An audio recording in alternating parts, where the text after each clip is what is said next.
السلام علیکم ورحمۃ اللہ وبرکاتہ۔ الحمد للہ رب العالمین والصلاة والسلام علی اشرف الانبیاء والمرسلین محمد وعلی آلہ وصحبہ اجمعین وبعد۔ قال اللہ تعالی فی القرآن المجید والفرقان الحمید، اعوذ باللہ من الشیطان الرجیم، بسم اللہ الرحمن الرحیم۔ رب اشرح لی صدری ویسر لی امری واحلل عقدۃ من لسانی یفقہوا قولی۔ ہم لوگ مسلسل اربعین للنبی کی احادیث سمجھ رہے ہیں اور الحمدللہ 10 احادیث سمجھ چکے ہیں۔ یہ 11واں نمبر کی حدیث ہے۔ عن ابی محمد الحسن بن علی بن ابی طالب سبط رسول اللہ صلی اللہ علیہ وسلم وریحانتہ رضی اللہ عنہما قال۔ ابو محمد ان کی کنیت ہے، حسن بن علی بن ابی طالب کی۔ تو ابو محمد حسن بن علی بن ابی طالب سبط رسول اللہ، جو رسول صلی اللہ علیہ وسلم کے نواسے ہیں۔ سبط کا مطلب ہوتا ہے نواسا، حفید مطلب پوتا۔ وریحانتہ، اور رسول صلی اللہ علیہ وسلم کے ریحانہ ہے۔ ریحانہ ان کا لقب ہے حسن بن علی کا۔ ریحانہ کا مطلب ہے خوشبو، تو رسول صلی اللہ علیہ وسلم کی خوشبو ہے۔ نبی صلی اللہ علیہ وسلم نے کہا کہ حسن اور حسین میرے ریحانہ ہیں۔ تو انہوں نے کہا کہ حفظت من رسول اللہ صلی اللہ علیہ وسلم، میں نے رسول صلی اللہ علیہ وسلم سے یہ بات یاد رکھی، میں نے یہ بات یاد کی، دع ما یریبک الی ما لا یریبک، دع ما یریبک، جو کام، جو امور، جو معاملات، جو چیزیں تم کو شک میں مبتلا کرے، جو تمہیں مشکوک کریں، تو ان معاملات کو چھوڑ دو، ان معاملات کو ترک کر دو۔ الی، ان معاملات کو اختیار کرو، ان معاملات کو اپناؤ جو تم کو شکوک و شبہات میں مبتلا نہیں کرے۔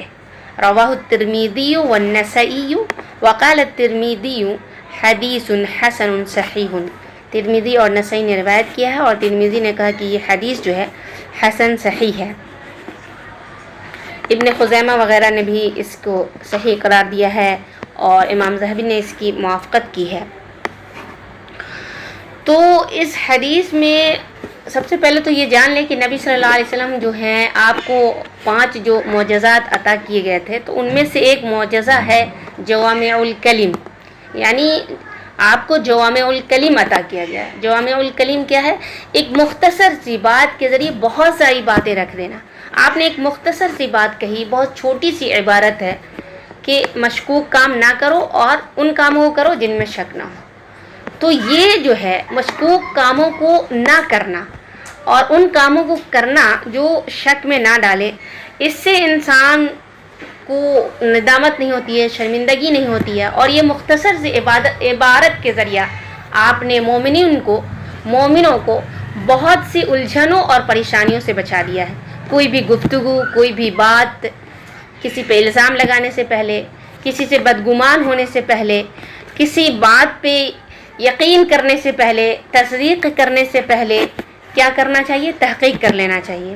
کسی پہ الزام لگائیں، کسی پہ تہمت تراشی کریں، بدگمان ہوں، تو پہلے انسان کو تحقیق کر لینا چاہیے گفتگو کے تعلق سے۔ شک و شبہ والی بات پہ اعتماد کر کے کوئی بھی فیصلہ نہیں کرنا چاہیے۔ اور نبی صلی اللہ علیہ وسلم نے کا فرمان ہے، کفا بالمرء کذبا ان یحدث بکل ما سمع، انسان کے جھوٹا ہونے کے لیے کافی ہے کہ وہ ہر سنی سنائی بات کو بیان کرے۔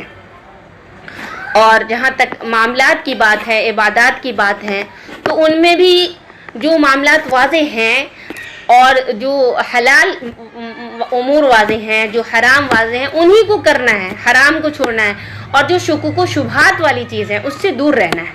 اس سے پہلے ہم نے حدیث پڑھی، ان الحلال بین و ان الحرام بین، کہ حلال بھی واضح ہے، حرام بھی واضح ہے، وبینہما امور مشتبہات، اور اس کے درمیان جو امور ہیں، معاملات ہیں، وہ مشتبہ ہیں۔ تو جو مشتبہ معاملات میں پڑتا ہے وہ حرام میں پڑ جاتا ہے۔ اب عبادت ہے، اب عبادت آپ نماز پڑھ رہے ہیں، آپ کو شک ہے کہ 3 رکعت آپ نے پڑھی یا 4 رکعت پڑھی، تو 4 میں شک ہے، 3 میں تو یقین ہے، تو یقین کی بنیاد پہ آپ 1 رکعت اور پڑھیں اور سجدہ سہو کریں۔ اور اگر آپ 4 پہ یقین کر لیتے ہیں تو اس کا مطلب ہے کہ دن بھر آپ ایک تکلیف میں مبتلا ہیں، ایک شک میں مبتلا ہیں، اپنے آپ کو سکون سے دور کر رہے ہیں، بے چینی میں مبتلا کر رہے ہیں۔ اسی طرح سے معاملات ہے، تو معاملات جو واضح ہیں ان کو اختیار کرنے کا حکم ہے، اور ایسا نہیں ہے کہ ہم مشکوک کاموں کو چھوڑ دیتے ہیں تو ہمارے پاس راستے نہیں ہیں۔ بہت سارے راستے ہیں جو ہمارے لیے کھلے ہیں اور اس کو ہم کر سکتے ہیں، اور اللہ اور اس کے رسول نے بہت سارے راستے ہمیں بتائے ہیں، ان کو کر کے ہم ان سے قریب ہو سکتے ہیں، اپنی عبادت کو بھی انجام دے سکتے ہیں، اپنی دنیا کو بھی سنوار سکتے ہیں۔ اور کسی بھی معاملے کی سچائی کی علامت، کسی معاملے کی صحیح ہونے کی علامت یہ ہے کہ اس سے انسان کا دل جو ہے سکون میں آ جاتا ہے، اور کسی معاملے کے غلط اور جھوٹ ہونے کی یہ نشانی ہے، علامت ہے کہ انسان بے چینی میں اور اضطراری کیفیت اور بے سکونی کی کیفیت میں مبتلا ہو جاتا ہے۔